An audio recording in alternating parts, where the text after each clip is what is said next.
11 News. Coverage you can count on. An unwelcome wake-up call. A garbage truck slid down a slick street in Beaver County and crashed right into a house. That truck finally came to a stop in the living room. Good afternoon, I'm Gordon Lesh. And I'm Catherine Amenta. Quite a morning there. A couple and their 3 kids were fast asleep when the truck crashed on Berry Street in Baden this morning. Channel 11's Alyssa Raymond spoke with the family and learned the family dog had a dart for cover. I talked to a bunch of people who live in this neighborhood, and they all said these hills this morning were sheets of ice. This garbage truck driver found that out. He started sliding here, came down this hill, took out this railing, and started sliding right into this home where a family was sleeping. And that's the most important part, that they're all okay. A family of 5 all okay after this garbage truck crashed right into their living room. This happened around 6:15 in the morning on Berry Street in Baden. A dad, a mom, and 3 kids, 15, 12, and 10, were all in bed when they say they heard a loud bang. The dog came running in to the bedroom. He was asleep in the living room where the truck had actually came through. Yeah, it was very loud though, so when we got up, we could actually see the whole front of the truck in our living room. The truck missed both of their cars parked out front. The driver of the truck didn't get hurt either. He told the family he started sliding sideways 1 street over and decided to get off that hill and try this one. Tonight at 5, find out how this accident was minutes away from being much worse, plus what this mother did after she found out her kids were okay. Reporting in Baden, Alyssa Raymond, Channel 11 News. Definitely thinking of that family this afternoon. All right, unfortunately, to another mess now. A live look at Pittsburgh International, where crews are still working to tow that jet that skidded off the taxiway. There you see it right there, the nose of the plane. Perfect shot right here. The nose kind of leaning into that ditch. In the last 20 minutes, we watched a big crane pull up, and there are now 2 cranes there. And airport officials say more heavy equipment will be brought in later today. Now let's take you back to last night at 6:30 when this all happened. It's Delta Flight 2231 to Atlanta, and it was heading to the runway when the pilot lost control. The plane came to a stop, you saw, at that angle with 77 people on board. And because of that angle, emergency crews had to use ladders to get everybody off the plane. And the good thing is, we're told there was no panic on board, nobody was hurt, but obviously a big scare for passengers. I'm just very shocked. It seemed like it was something really innocent and something that they could prepare for. But then a few times, even the pilot said, we don't really know what to do. We're going to move on to plan B. We're moving on to plan C. So I definitely got a little bit more worried towards the end. Understand that. And back out live again, the heavy equipment near the plane that we mentioned, still no movement. An airport spokesperson tells us the FAA is now investigating and says no other flights or airport operations are impacted. Live look now from the Channel 11 Tower Cam. We are getting a break from the snow, but not from the frigid temperatures. Oh yes, wind chills are having an impact once again today. Meteorologist Jessica Faith shows us how cold it feels out there.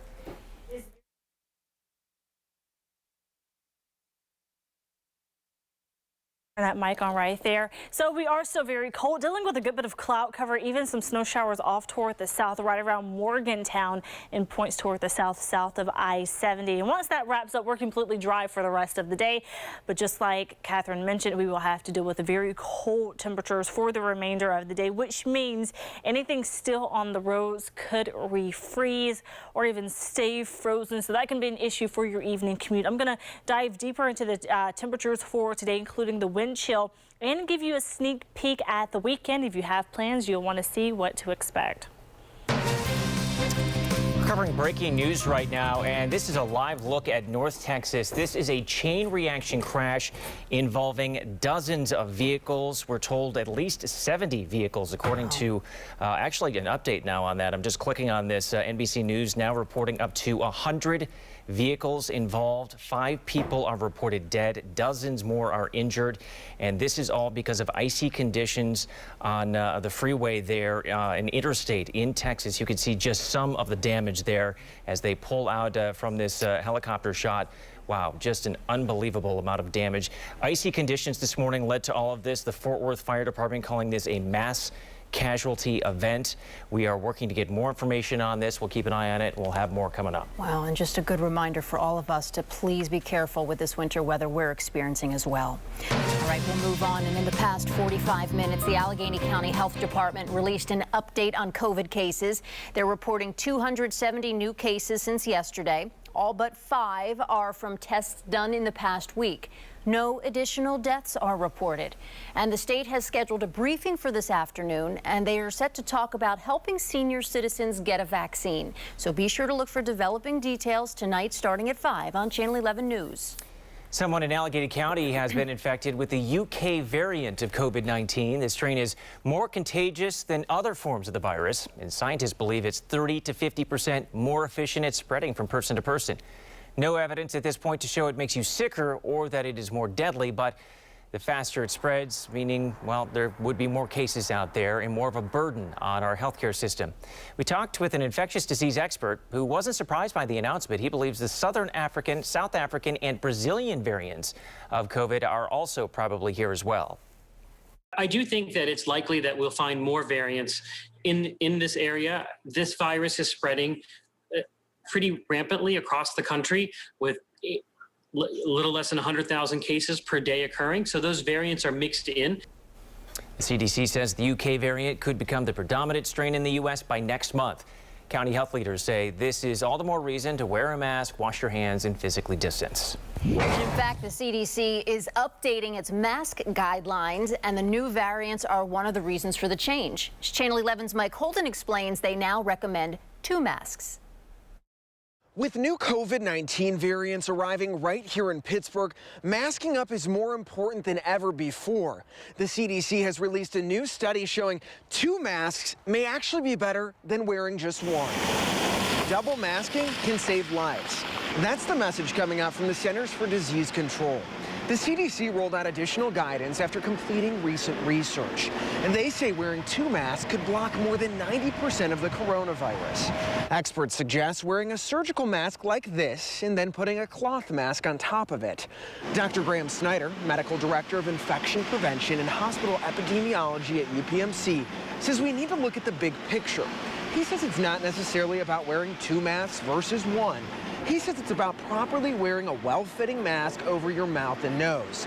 He says wearing any solid protective mask is crucial, especially with these new cases on the horizon. The difference comes if both people are not masked. So if only one person is masked, whether that be the source or the person who's exposed, then yes, double masking may offer an advantage over a surgical mask or a procedural mask that doesn't fit well. So regardless, health experts are saying wear a mask. On top of that, hand washing and social distancing are essential moving forward. In the meantime, I'm now asking Dr. Snyder, what about the N95 masks? And should you double mask when wearing one of those? That part of the story for Channel 11 News starting at 5 o'clock tonight. Reporting this afternoon, Mike Holden, Channel 11 News. Mike, thank you. And one more update from the CDC. They say once you are fully vaccinated for 2 weeks, you do not have to quarantine if you're exposed to someone with COVID. And they're also pointing out that we are not really sure just yet how long the vaccine protects us. So after about 3 months, if you're exposed to somebody, just watch for symptoms and possibly consider quarantining.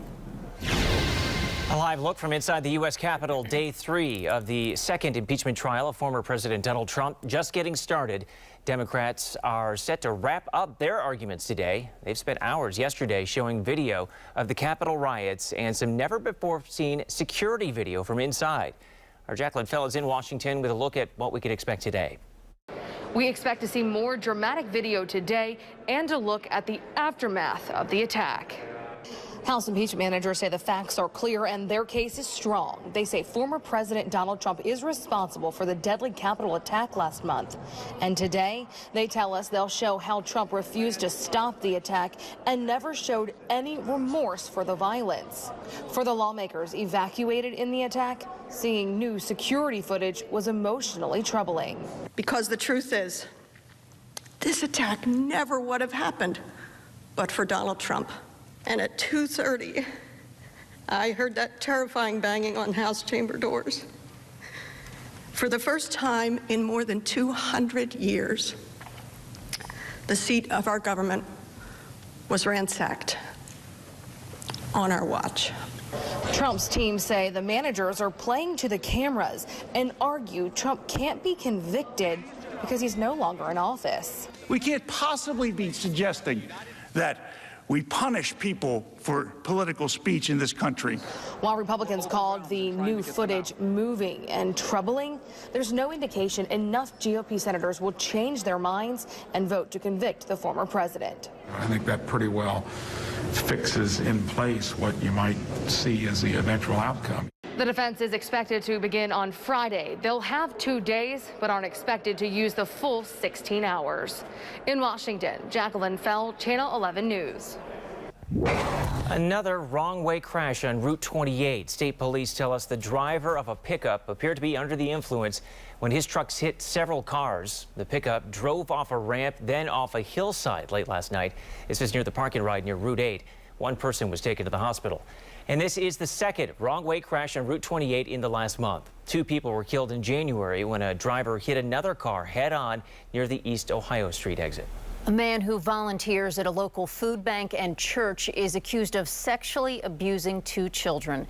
This is a tough story, but police now tell us they have charged Dominic Muscanti, and he worked at the Glassport Community Outreach Food Bank and the Glassport Assembly of God Church. And one of the alleged victims said the abuse started when she was 13. And the second alleged victim said she met him through the food bank, and she was abused from age 6 to 19. He is also accused of giving one of the girls alcohol while underage. Police in West Virginia arrested a man after the death of a Fayette County native. Gary Smith II is now charged with first-degree murder in the death of Alexis Randolph. Smith is the paternal grandfather of Randolph's child. The young mother's body was found in her trunk in a Walmart parking lot in Morgantown. A driver who killed a family has to be resentenced because of a judge's mistake.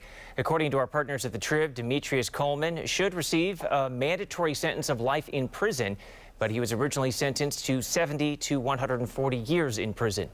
Coleman took off from a traffic stop on Thanksgiving Day in 2016 when he crashed into another car north for sales. 3 people in that other car were killed: David Bianco and his fiancee Kaylee Menninger and their 2-year-old daughter Annika. The state Superior Court says that Allegheny County Common Pleas judge made a mistake for not issuing the mandatory life sentence. Still to come, a potential breakthrough in a 44-year-old cold case. I was completely shocked. You know, very nice guy. New information from an anonymous letter pointing to a new suspect in this little girl's murder. Come with the group, stay with the group, you're good to go. COVID has changed winter sports. How skiers and snowboarders are rolling with the changes at Seven Springs.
And we're back with another live look at that breaking news from North Texas, and just take a look at all of this damage. This is from a chain reaction crash involving as many as 100 vehicles.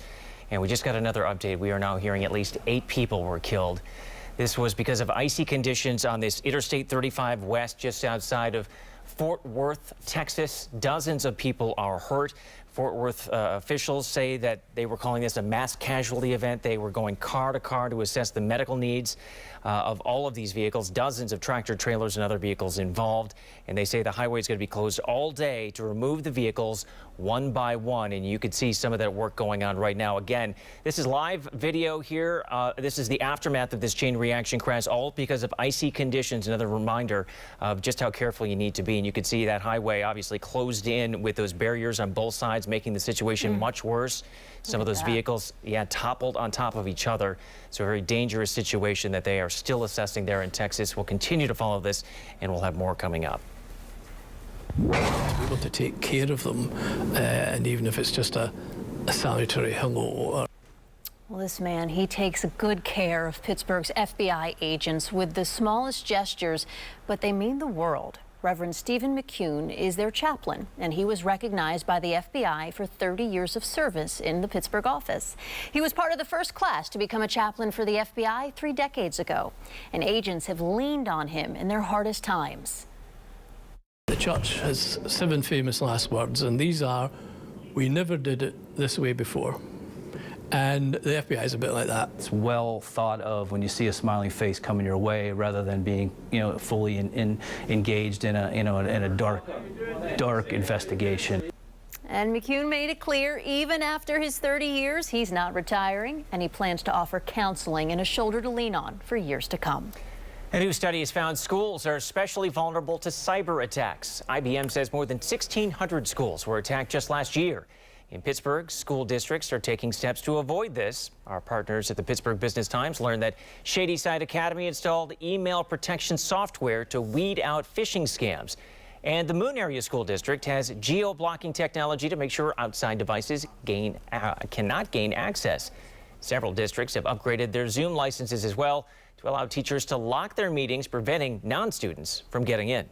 McCandless has voted to update its zoning law to limit fracking wells. While municipalities cannot ban drilling, they can limit where it's done. So this new ordinance will only allow drilling in institutional districts, which are scattered around the area. That includes the area around the McCandless Crossing Shopping Center and LaRoche University. There's currently no new applications from drillers, but the township says they wanted to be proactive. Your severe weather Team 11 forecast.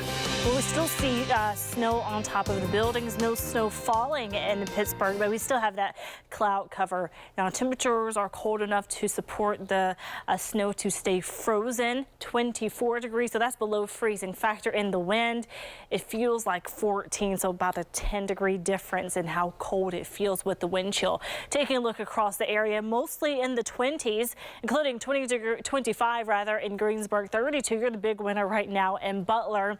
And again, we do have that wind in place, making it feel like we're in the teens in many spots. Feeling like 18 in Greensburg, Indiana, again 14 in Pittsburgh, but also feeling like 14 degrees in Washington.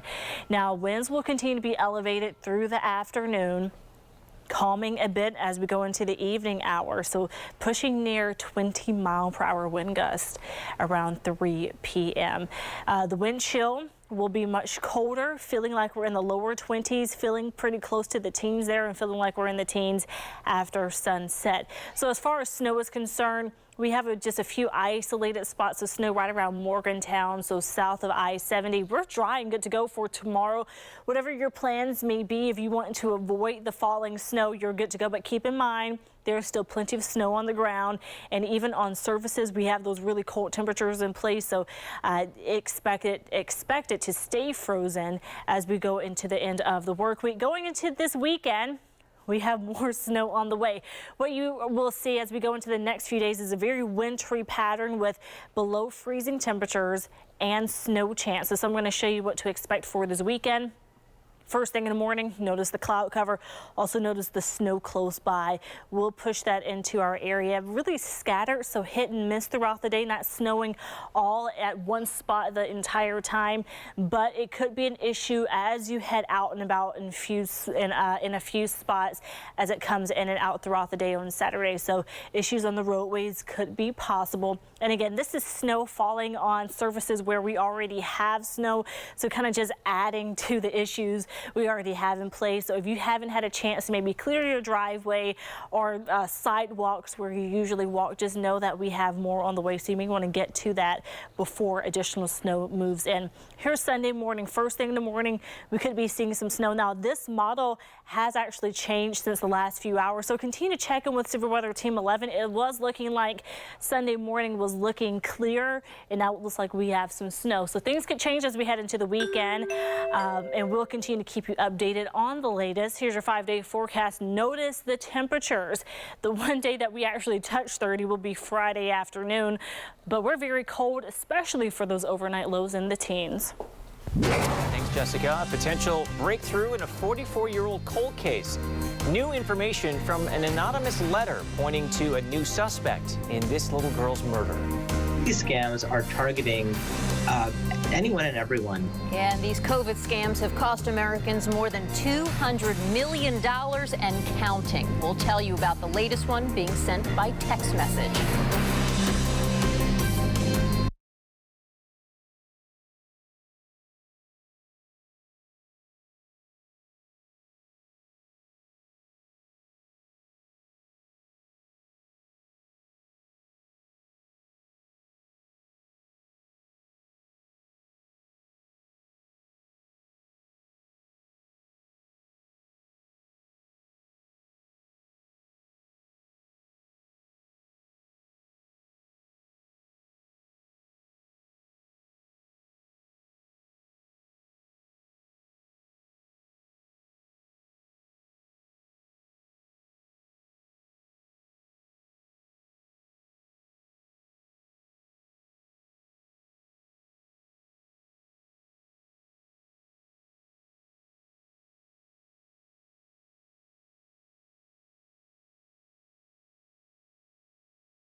Coronavirus scams have cost Americans $211 million. The latest one is a text message.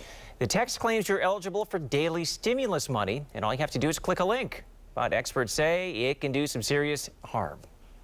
COVID relief scams with malicious links can do everything from infect your cell phone to try to dupe you into offering up information about yourself that can be used to conduct identity theft. These scams are targeting anyone and everyone. Experts say never click a link that has been texted to you. Find out where it came from and check it out online. And just because the link ends with .com doesn't mean it's real.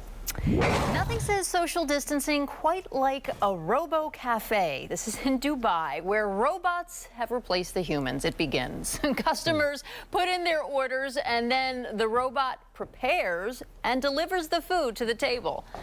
I'm a bit of a tech nerd, so seeing like the little robots, like the Roomba vacuum delivering food, and the different armatures, it's like an assembly line in a car manufacturing plant. I love this part of the story. No word on if the food is any good, but humans are only called upon when there's a glitch or it's time to sanitize. So we have a good bit of snow in the days ahead. We're wrapping up some snow today, have some snow this weekend, but I'm watching a system at the beginning of next week that could bring us an abundant amount of snow. I'm going to break down those details coming up in our next half hour. Anything we could get is going to be a tremendous help. Soon, bars and restaurants will get $145 million from the state, but what they say they need even more than money. And another live look at this massive chain reaction crash on a Texas highway. Breaking details coming up next at 12:30.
Welcome back. We are now about 30 minutes into following this story in North Texas. These are live pictures of just an awful, tragic scene. The icy conditions on I-35, that's outside of Fort Worth, Texas, led to a massive crash crash, as many as 100 vehicles are piled up. You see trucks, you see cars, minivans, SUVs. The NBC station there is reporting at least 5 people were killed in the pileup and 3 killed in crashes nearby. And you see from above here just how far this expands. And we saw when they were in closer, it's kind of like right in the center of your screen, actually, that tractor trailer. It's being held up by support beams because there are cars under there.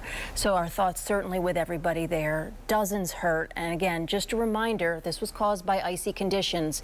We have had winter weather of our own, so please be careful. And we're going to talk about that weather right now. The latest round of snow has moved through our area. We now have bitter wind chills this afternoon, Gordon. Yeah, let's head back over to meteorologist Jessica Faith in Severe Weather Center 11. Jess? Yeah, so we're done with the snowfall. Looking at live storm tracker Doppler 11 radar, looking good to go across the entire area. But we are very cold. We have to be concerned about ice for the rest of the day. Anything left on surfaces, specifically on the roads, bridges, overpasses, and also sidewalks. The temperatures are cold enough to support freezing, and we have more snow in days ahead. We'll see a little bit this weekend, but my focus coming up in about 15 minutes will be the snow that we're going to see at the start of next week. Right now is looking like a good bit coming our way. I'm going to break down those details and give you that heads up in just a few minutes. Forward to it, Jessica. We'll see you then. Pennsylvania just releasing $145 million in COVID relief, and business owners are relieved. I think a lot of businesses will be able to take advantage of that. The money is just for bars and restaurants, and as Channel 11's Jillian Hartman found out, the race is on to get a slice of the pie. Well, here at the House of 1,000 Beers in Warrendale, the restaurant will be closed on Mondays temporarily because of a staff shortage. It's just one of many challenges restaurants and bars are facing to stay open. We're only a few weeks away from really having difficulties meeting our expenses. Across the board, the hospitality industry is in survival mode, doing everything they can to stay in business. That's why on Friday, Governor Tom Wolf signed Senate Bill 109, dedicating $145 million to help support small restaurants and bars impacted by COVID-19. That's great news. I think a lot of businesses will be able to take advantage of that, and it's grant money, which sort of implies that it's not a loan.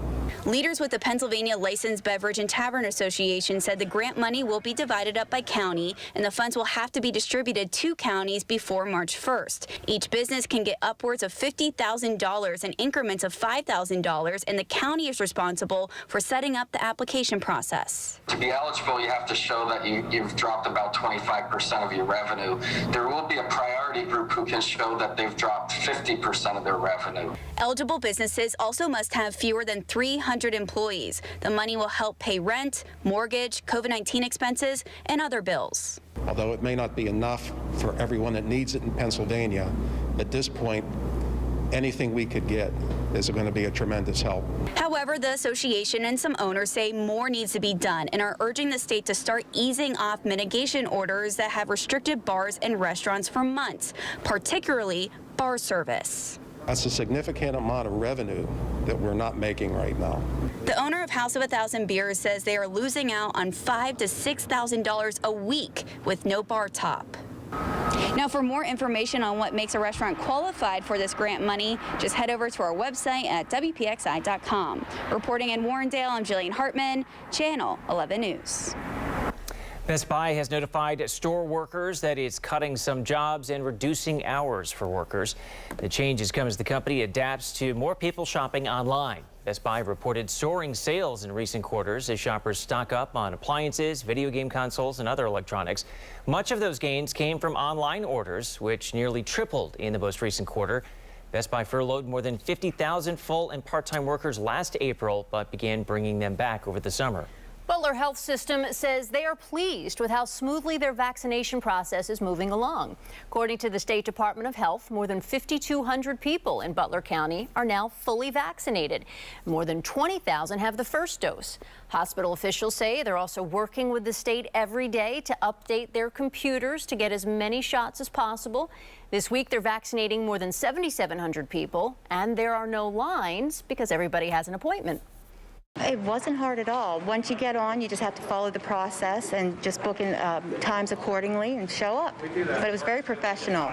And that is good to hear. Butler Health says that they'll be scheduling vaccines well into the summer and most likely beyond. There's a new AP survey out this afternoon looking at how many people want a vaccine. They found 68% of Americans will get vaccinated, 15% will not, and 17% say they probably will not. Target is trying to make it easier for thousands of its workers to get the vaccine. It is paying hourly employees for 4 hours of work to get vaccinated, and it's also offering a free Lyft ride.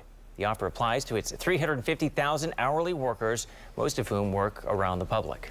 As COVID vaccinations continue this week, the state says 1.4 million doses of the vaccine have now been given. By Saturday, the state will have released 1 million more doses.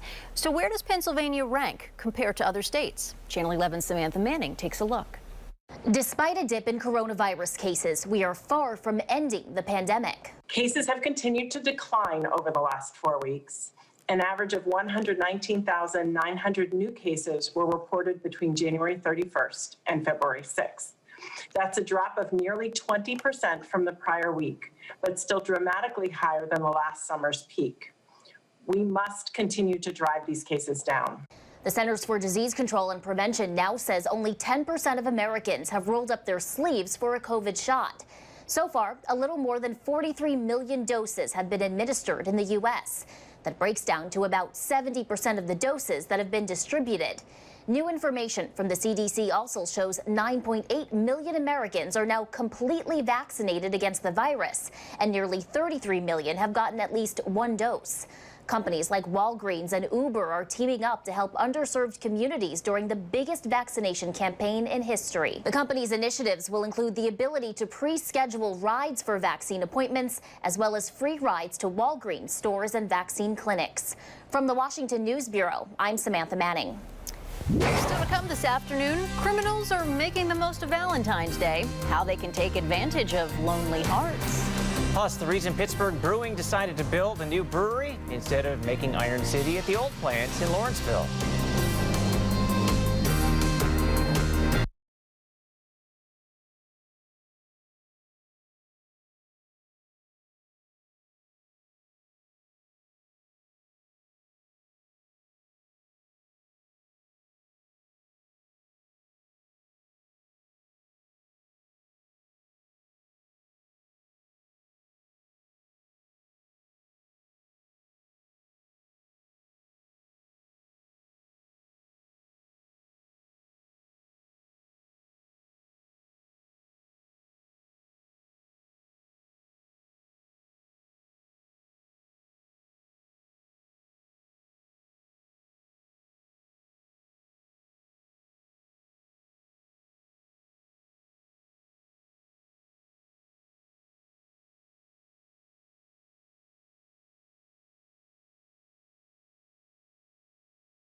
We told you last week that Pittsburgh Brewing Company will move much of its beer production to the former Pittsburgh Glass Works plant in Creighton. The people in that community are happy about this. About 200 people lost their jobs when the plant closed in 2018. But some are also wondering why the makers of Iron City did not move production back to the original brewery in Lawrenceville. And our partners at the Pittsburgh Business Times asked the company that same question. And a spokesperson said, quote, "You can't put the toothpaste back in the tube." Pittsburgh Brewing closed its Lawrenceville plant in 2009, and the company compared the Lawrenceville site with the new site, and they found it was financially impossible to hit production goals if they moved back to Lawrenceville. As we get closer to Valentine's Day, the FBI is alerting everyone to romance scams. They say scammers create fake profiles on dating sites and apps and try to build a relationship with you to get your money or personal information. The FBI says to stick with the mainstream dating apps, research photos and profiles, and of course, never give out your financial information. Now, Tom Brady threw 3 touchdown passes during the Super Bowl, but check out this one. It's like Catherine just holds her breath.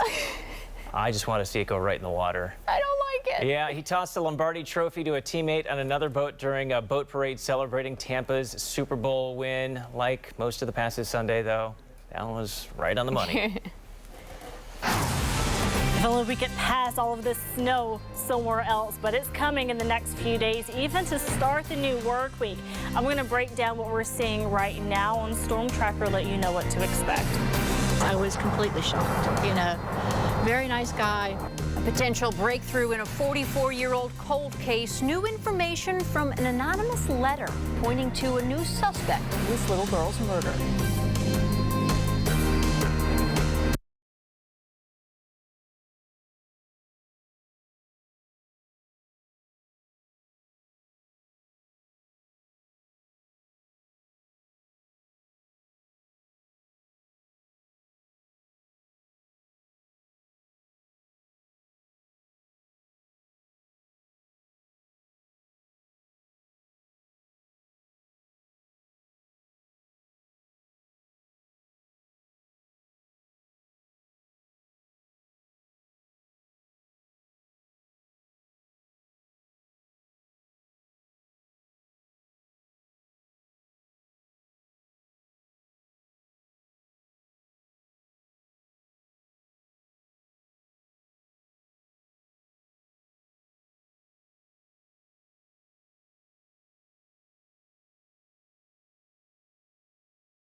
New information is out in a decades-old unsolved murder case. We told you about the abduction and murder of 6-year-old Bethlyn Barr. And after our story aired, we heard from many of you. And police got an anonymous letter pointing a finger at a possible suspect. Target 11 investigator Rick Earl has more on where this case stands. My first thought was it was very hopeful, like, well, maybe this will have some answers, and to actually get a physical letter. A 4-page handwritten letter suggests that a deceased former police officer may have abducted and murdered 6-year-old Bethlyn Barr. She vanished the day before Thanksgiving, 1977, while walking home from school in Wilkinsburg. A witness said she saw her get into a car with a man. 16 months later, her body was found in a shallow grave in Monroeville. No one has ever been charged with the crime. The anonymous author writing, quote, "In 1977, I was one of many who went to search for this beautiful, innocent little girl. This case has affected me my entire adult life." She goes on to say she knows Beth's parents and then poses this question. "I'm wondering, and have been, if someone is deceased, yet worked as a police officer, if perhaps their fingerprints DNA could possibly help to solve this horrendous, heartbreaking case, so that Beth's soul, spirit, and Charlie and Donna could finally have closure. I feel so terrible at even writing and sending this to you." I've read this letter many times. Bobby Payne is a retired Allegheny County detective who worked the case for years. He's now the chief in Edgewood. He says the officer in question was never a suspect, and he says the letter fails to offer any real proof. There were no grounds for those suspicions that I could see in her letter whatsoever. There was no evidence that would point to the fact that this police officer or any other police officer would have been involved in the abduction and murder of this young girl. You obviously knew the officer she had pointed the finger at. Yes. Some of your thoughts about that? You found that hard to believe. I find it very hard to believe for a lot of reasons. Yes, I do know the officer. I was completely shocked. You know, very nice guy. So I don't know what to think about that. While the author of this letter, who says she was a teenager at the time, raises some facts about the case, she then goes off on some tangents, describing strange interactions with that police officer and how she loved him. She ends the letter writing, quote, "I'm not ending this by signing my name. I will come forward if this is ever proven. I vowed years ago that I will not stop when it comes to Bethlyn Barr, and after seeing Donna Barr on the news last night, I knew I had to reach out to you.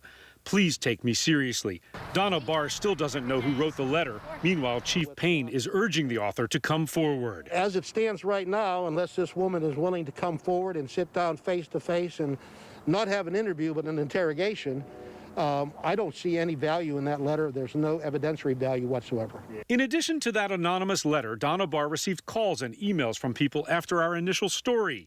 And it has given her renewed hope that people haven't forgotten and that someday she believes investigators will discover who killed her little girl. And it must make you feel good she's not forgotten. Very much so.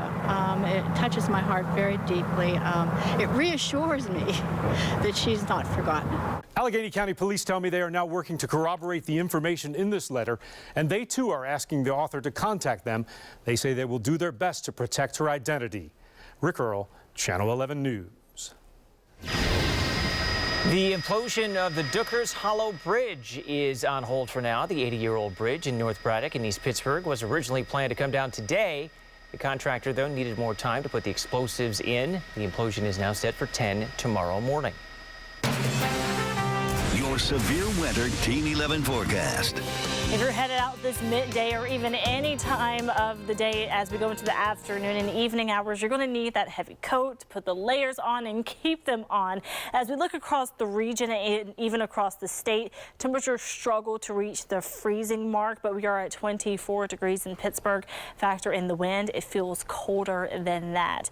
Maybe you want to do some shoveling later today. Not a bad idea. Go ahead and get that done before more snow pours into the area in the days ahead. Now, we're quiet for the rest of this afternoon, which is another reason why it's a good idea. Temperatures will continue to be below freezing in the 20s, falling past sunset. And you don't want that snow to continue to just stay on the ground and ice up and stick to surface. You want to go ahead and clear that up because more snow is on the way. Now tonight, 19 degrees for the overnight low, partly cloudy. Could see an isolated shower, but really looking to be dry through today and even into tomorrow. Tomorrow will be another good day to maybe get outside, get some things done, whether you need to shovel, maybe even grocery shop, because this weekend, depending on what you want to do, you may just want to stay inside. More snow is on the way for Saturday. I put it in the caution area because is going to be scattered, not snowing all day, all at one place at the same time. It's going to come and go, snow here and there, so you could have opportunities to get outside if you want to on Saturday. And I put caution for Sunday because it's mainly going to be in the morning hours. You will be able to get outside second half of the day, no problems at all. So just watch the forecast, continue to check in with Severe Weather Team 11, especially this weekend as we continue to time things out and let you know about any changes on the way, especially when it comes to next week. So here's Monday, and we have had a shift in the models, and Monday and Tuesday will be days that you want to definitely be weather aware. Monday, we're looking at a scattered snow chance throughout the day, whereas we go into Tuesday, things look a little bit more impactful. So you see it on Monday, even for your evening commute, snow still lingering around, so it could be impactful at that time. Now, Tuesday, we have that snow to come in overnight, even icy conditions. Here's 1 a.m. So a lot of people aren't going to be on the roads. The snow and ice will continue to just really pack onto the roadways. Here's 8:30. We have that snow and mixed precipitation in place. A lot of folks will be on the roadways by this time or have been on the roadways, and this could be very impactful, especially as we go throughout the rest of the day on Tuesday, where the snow will continue to fall for much of the daylight hours. So just want to give you that heads up. Monday and Tuesday could be very rough. So today and tomorrow looking good if you want to maybe get some things done this weekend. We do have that snow chance, and notice the temperatures as well.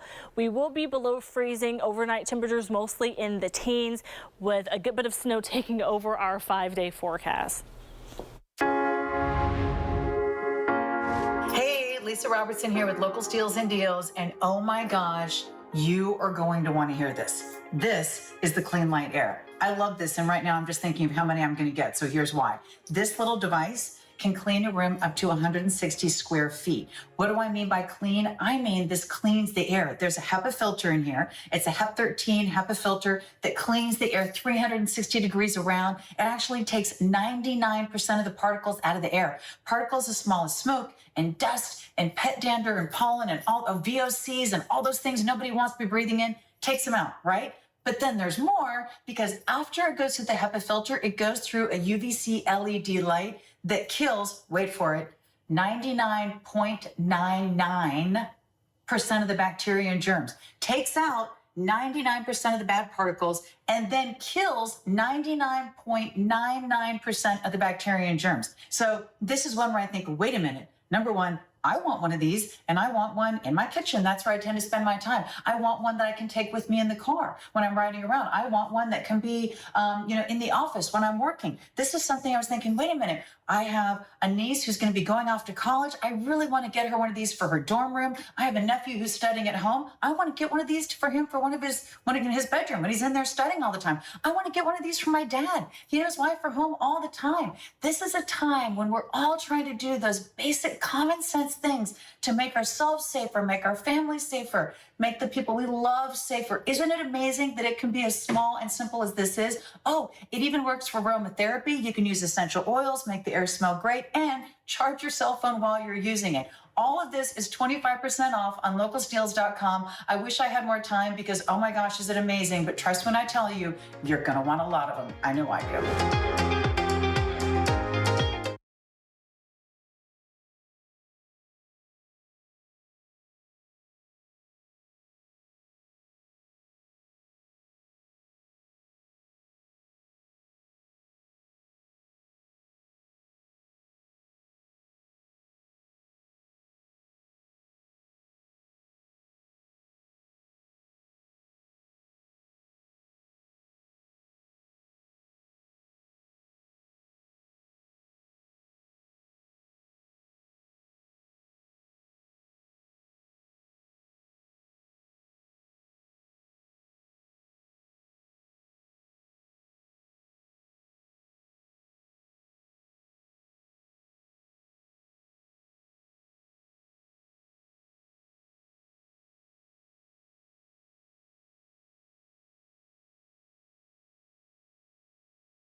Welcome back.